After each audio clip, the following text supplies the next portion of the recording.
সিরাজগঞ্জের বেলকুচিতে দুটি তাঁত কারখানায় অগ্নিকাণ্ডের ঘটনা ঘটেছে।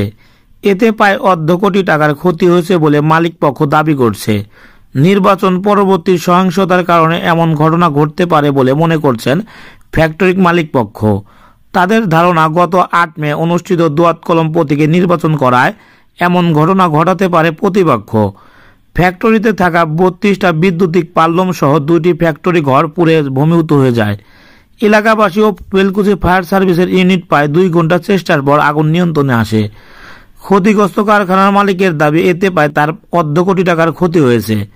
গত শুক্রবার রাতে বেলকুচি উপজেলার দৌলতপুর ইউনিয়নের আজগড়া জামাতমোড় এলাকার হাজী মোতালেব মুন্সির তাঁত ফ্যাক্টরিতে এই ঘটনা ঘটে। তবে কিভাবে অগ্নিকাণ্ডের ঘটনা ঘটেছে তা সঠিক ধারণা জানা যায়নি।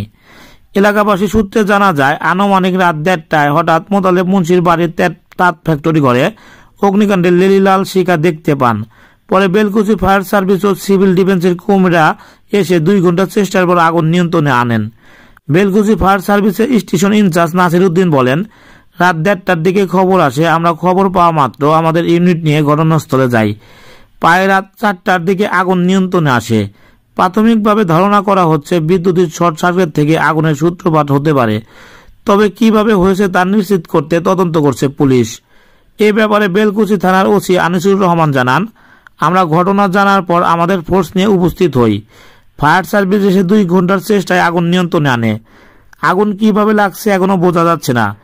ফ্যাক্টরি মালিক এটি অভিযোগ করেছে, তবে এখনো কত টাকার ক্ষতি হয়েছে তা বলা যাচ্ছে না। এটি তদন্ত করে জানা যাবে। সংবাদের আলো, ডেস্ক নিউজ। এইখান থেকে আগুন শুরু হয়েছে। পরে ওই যে ফ্যাক্টরি বন্ধ ছিল, ওই পাশে দারোয়ান আইসা ডাকছে, পরে আইসা দেখে আগুন ধরছে।